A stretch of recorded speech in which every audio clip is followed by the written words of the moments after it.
Мешітке келгенде Аллах мені көріп тұр, мен Аллахты көріп тұрмын деген уайыммен отыруымыз керек. Қазір мешітке адамдар келеді. Баяғыда менің әкем айтушы еді. Жақсылап әр таң намаз әкеммен намазға барамыз. Киімдерін киеді, сақалдарын, мұрттарын басады, тоқиларын жағады. Сөйтсе, шешем айтып жатыр да, енді естіп қалдық. Осы жұрттың шалдарын айтам да дейді.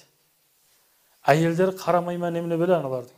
Намазда бір құшақтағың да келмейді. Терісі асып, киімдерін жағасы кір-кір, адам деген мешітке солай келе ме деп жаңағы сөз сөйлеп қояды. Сонда анам тұрып, отағасы, сіздің жарқырап жүруге біздің де бір үлесіміз бар шығар дегенде. Сен не дейсің, мен өзім красавчикпін деп әкем қалжыңдап қояды. Жалпы бұл жерде айтып жатқаным не? Мұсылман адамның сипаты оның сыртында да, оның ішінде де болу керек. Мешітке келгенде теріс асыған, ана жерінде бір лай болған, жыртылған киімдерімен емес, жақсы киімдерімізді киіп, сізді көрген адам, бұл мешітке баратыр ғой деген сезіммен болу керек. Біз жақсы киімді қайда киеміз? Тойға, құдалыққа, туылған күнге, жақсы бір черный касса дейді бірлері гәп дейді, соған киіп барамыз да. Неге? Ортада әдемі көріну керек та. Ортада әдемі көріну не істейсіз? Аллахтың алдында бір тиын қадіріңіз болмаса. Алланың алдында бір тиын сіздің орныңыз болмаса, адамдардың алдындағы абырой не? Пайғамбарымыз саллаллаху алейхи ва саллям айтады, қуаныштың үлкені бұл дүниедегі қуаныш емес дейді. Қазір жүр ғой небір байлар, маған Құдай миллиардтап ақша берді, жақсы ең соңғы рүсімдегі көлік берді, этаж-этаж үй, қос-қос қатын берді деп, бала шаға берді деп қуанып жүр. Қуаныш бұл дүниеде болмайды дейді. Қуаныш ертең қиямет күні пәленше олы пәленше дегенде есімің мұсылмандардың, момындардың, Аллах разы болған пайғамбардың салих үмметтерінің қатарында атың аталса дейді, міне нағыз бақыт осы дейді. Аллах осы бақытқа жеткізсін. Қайғы қасірет, қазір қаншасы жүр?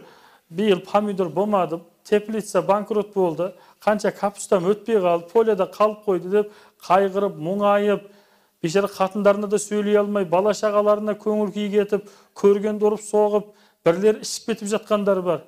Кішкене ғана уайым, кішкене бір сынақты көтере алмай жатырмыз. Кішкене деп айтсаң, бірлер айтады, имам, не айтып жатсыз? 2 гектар капуста, 1 гектар капуста деп сөйлеу мүмкін. Енді ол Аллахтың алдында еш нәрсе емес те ол. Осы кішкентай уайымдамаңыз дейді Пайғамбарымыз саллаллаху алейхи ва саллям. Негізгі уайым қайда болады? Қара жерге қанша адам кетті? Кеше карантинде қандай адам өлді? Бір көшеден 10-дап, 15-деп адамдар қайтыс болды. Тіптен имамдар жаназаға үлгере алмай қалды. 5-6-ын жинап бір жаназа оқыған кездер болды. Қараңыз, қандай қиындық.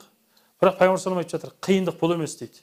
Қиындық қайсы десе, қиындық қиямет күні сіздің атыңыз пәленше олы пәленше деп аталғанда, кәпірлердің, парақор, зинақор, алқаштардың қатарында атыңыз аталса дейді. Аллахтың ашуына ілінгендердің, пайғамбардың үмметінен сыртқа шыққандардың қатарында атыңыз аталса, мен үлкен қайғы осы деді. Сол үшін біз осы топқа түсіп қалмауымыз керек. Құлшылық ғибадат Аллахтың разылығы үшін болу керек.